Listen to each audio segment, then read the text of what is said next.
Hey everyone, welcome to another video of Garden Obsessions. So a couple of weeks ago we planted this Espalier apple tree, and it feels like as soon as I got this guy planted, fertilized, and ready to go, he started putting on some buds immediately and then just flowered out of nowhere, which is typical of all fruit trees. They're some of the first plants to start showing any type of signs of life, and they start blooming like crazy. But now that I have all these flowers pollinated, specifically from the carpenter bees that love to come out earlier than any other insects that pollinate, what do I do now? What do I do now that it's ready to start setting some fruit? So my good friend Charles Malki has created a product called ivorganic. And the great thing about this ivorganic, it's a 3-in-1 plant guard. It protects against sunburn, insects, and rodents all at the same time. But he also makes a whitewash that just protects against sunburn and sun scald. So what we're actually gonna do is we're gonna use the whitewash to just paint the bark to make sure we don't get any of that sunburn. And then I'm gonna mix some of this into a foliar spray. Now this one here I've already used and it absolutely works wonderful. But I'm gonna mix a foliar spray using this one here and just spray my foliage and my flower buds here to protect it against any insects or rodents or any other type of sunburn that could affect this tree here. Speaking of the pollinators, Charles Malki also wrote a book called Saving the World with the Home Garden, which is a great read. It gets down and to the point. Some of the things he does talk about, because I don't want to give away the whole book, is native plants.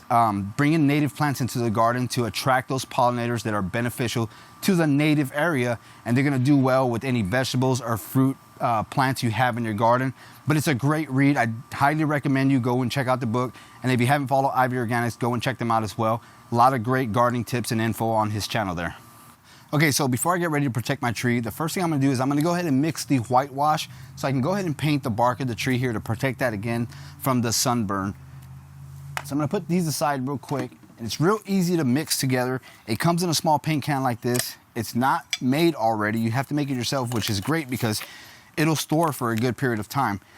Now the whitewash comes in 3 different colors. It comes in green, white, and brown. I have the brown because I want it to look good back here. I don't mind the white. The white actually looks good against some parts in the garden, and it actually gives it a nice accent color to some of these. I did that to my fig trees 2 years ago, and it absolutely looked beautiful. There was nothing wrong with it.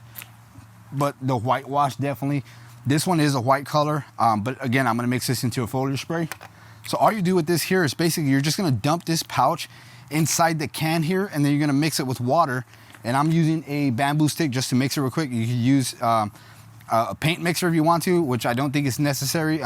You know, if you get it well enough, you're gonna go ahead and mix it well enough.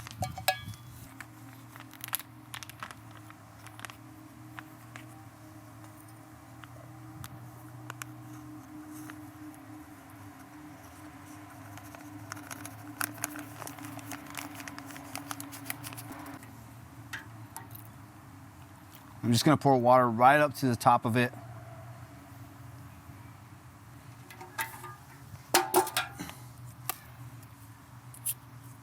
And then just mix it like so. All right, so I'm done mixing the product. I made sure I stirred it really, really well. You wanna make sure you get in there and get all the clumps out. If you think you need to add some more water, go ahead and add some more water. But while you're using the product as well, you wanna go ahead and mix it every 5 to 10 minutes to make sure it doesn't clump up on you, and it's still a good, you know, a good texture to brush on. Now you can use a sponge brush or a regular paint brush. I'm using a regular paint brush. I've used a sponge brush before. It absolutely works well, but I'm using a paint brush today just to get, you know, in those crevices that I need to without really bothering any of the other buds and stuff like that. What you want to do is you really want to do this before it actually starts flowering. I just didn't have the time to because I didn't have a spot where I wanted to put it, and I didn't want to make a mess and have to move it and do whatever I needed to do with this Espalier apple tree. All I'm going to do is I'm going to start here at the bottom and just brush it on there till I get a nice coat all around it. Now this paint and powder that's used to mix, absolutely safe for the environment. There's a lot of products out there that talk about whitewashing, which are latex based, that are not really safe for the environment or for your fruits or vegetables or whatever the case is that you're using this on. But I can tell you that Ivy Organics is absolutely safe for the environment. And again, you can get them in different colors. I like this brown color because it's going to stay, you know, in touch with the actual color of the bark here, and it's just gonna kind of accent the bark also, almost like a stain, which is pretty cool. So I'm really liking the color of this whitewash on here. Now, whitewash has been you know, practice has been done for centuries, and you know, it's a proven way to protect your trees. I remember, you know, for insects and diseases, my grandfather actually used to make a whitewash out of lime, which would mainly ward off a lot of, because we had a lot of dogs in the neighborhood, so it ward off a lot of the fleas and ticks and stuff like that. So it's been used for many things over the years. And, you know, I just think that having a product like this is absolutely wonderful for using in the home garden, especially on trees like this that are gonna need some of that protection. Now again, this whitewash that I'm using doesn't protect against the insects or the rodents, but I am gonna spray the foliage down with the one that does, so that's gonna give that added protection to the buds and the foliage on here. And you wanna apply this at least 2 to 3 times a year when needed. You'll be able to tell if it's coming off or anything like that, but when I did my fig trees the first time, it actually lasted pretty much the whole year. I didn't have any issues as far as it drying up and coming off.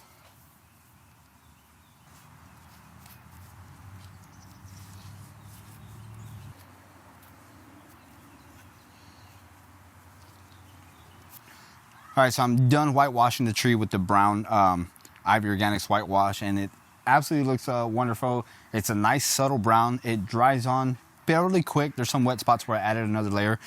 Now, I didn't go around the back of this tree. I tried to brush as much as I could, since some of these branches are on the actual trellis. I went ahead and did the main, you know, bark here and got the back of that, but some of these are a little bit harder because it's up against the trellis. The sun really doesn't hit it too much back there, but what we want to do protect is where the sun's actually going to hit, which is the front side on here. Now, freestanding trees that are going to be hit by sun from all sides, you do want to paint the whole thing, and it'll definitely be much easier to get that if you have a freestanding tree out in the middle in the open where you can actually walk around it, get 360 degrees and paint that as much as you can. So now that we're done with this brown whitewash, I'm gonna go ahead and get my the whitewash here with the 3-in-1 and my container here.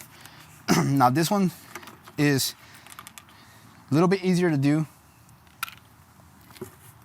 in a foliar. It's the same process when doing the paint can. You're gonna wanna just dump the whole powder in there, and then what it actually comes with, it comes with a vial of natural oils here that actually does all the work for you as far as the insect and rodent repellent. And I'll just read some of the oils that are in here that actually help with that.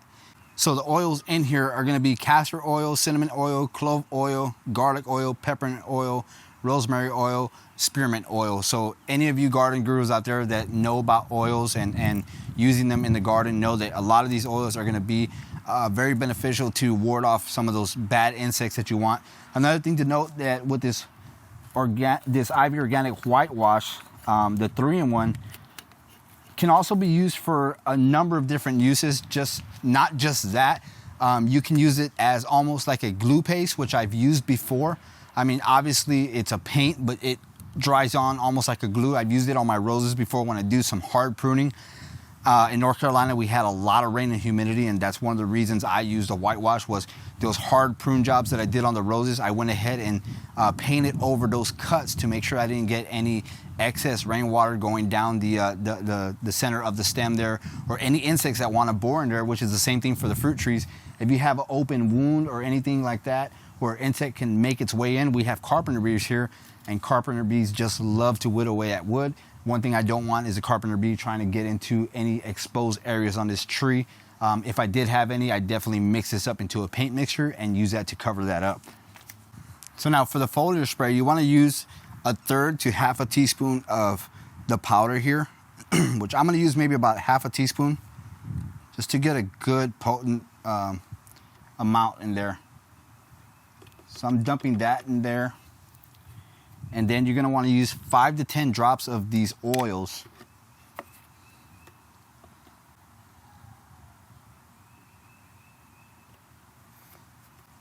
Now, one thing I did mention to Charles when I first started using his product a couple years ago was the actual whitewash. When you mix it, it's not something that's gonna, deter you from wanting to use it. It actually has a wonderful smell of all these oils combined. It's a pleasant product to use in the garden, and it's not something like a weed killer or anything like that. It's gonna, detest what you're using it for in the garden. So once I got my powder and my oils in here, I just want to fill up this bottle, not all the way to the top, just want to give it a decent amount of room so I can go ahead and close it up and shake it around a little bit and make sure you get it all in there. Now, if you're making a bigger batch of this, I do suggest, like it says on the can, to go ahead and strain it so you don't get any clumps or anything blocking the sprayer there. I can already start to smell the oils in there.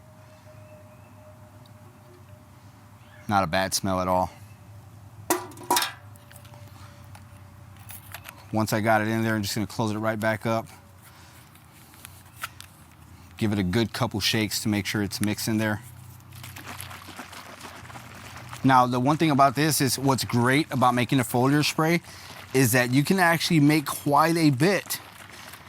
And that's always a plus for me. Now, I've used a paint can. Obviously, you're only gonna use whatever you get in the paint can. You can make half of it as well, per the directions.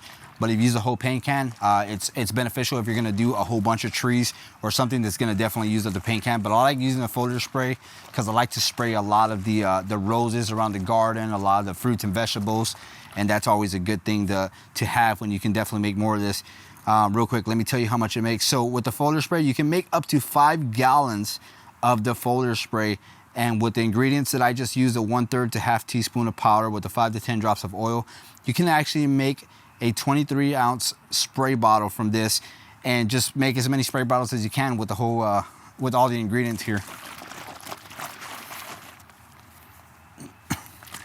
All right, so just a quick tip. I'm always dropping stuff, so if you're like me and you drop a lot of things, buy some extra spray bottles. I definitely have extra spray bottles because we use that for seedlings and plants inside. So I went and got another nozzle here because I dropped it and actually cracked the nozzle while I was mixing it. But I'm gonna start to spray here. As I begin to spray here, you're gonna start to notice when you start to spray your foliage, you're gonna see a white milky substance, and that's just a product coating that foliage and those flower buds. And you'll be able to definitely start smelling it when you start spraying on there. You'll smell the oils.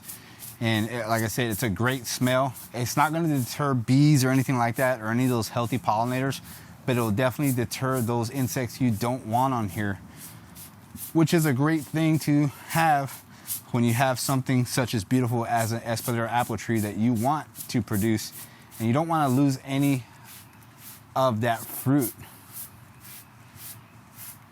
I'm not gonna spray any of the stems or branches because I've already painted that, and that's gonna do its job as far as the sunburn goes. I just wanna keep the insects off these buds and flowers and the foliage as well. Now, don't worry if you get any of this stuff on you. Again, like I said, you don't want it on you, but it's organic, so it's not gonna really do anything to you. And I'll use this spray, like I said, I have a whole bottle of it. I'm definitely not using the whole bottle on here, but I'll use this spray to overspray some of the other plants in the garden, just to keep them protected from other stuff as well. We use a variety of different products in the garden, but this is definitely one of them that you want to have on hand for any fruit trees. And I've sprayed my tomatoes with this as well, and it's absolutely worked wonderful on them. Okay, so done with the video, done spraying down this Espalier apple and painting it with a whitewash. Again, absolutely love using this product. Definitely go check out Charles Malki over at ivorganics and check out his book as well. This is not a sponsored video. I highly believe in Charles's product. He's a very smart man. He's done his research when it comes to horticulture and biology, so he knows what he's talking about. He also makes some fertilizers as well, which it's a 6-in-1 macro, which is a great fertilizer. I've used it a handful of times. I haven't really used it too much, but again, these products here, do believe in them. I do believe in his message, basically what he's saying in his book. But Angie's sitting back there behind the camera, and the smell coming off of this spray. It smells great. Yeah, so Angie says it smells great.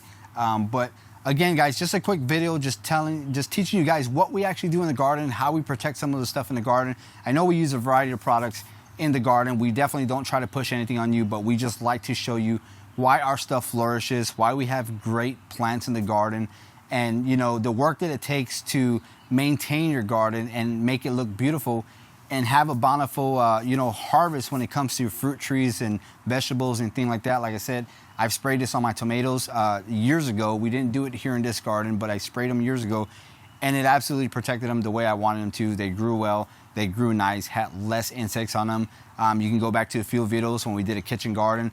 A lot of that stuff was sprayed with Ivorganics.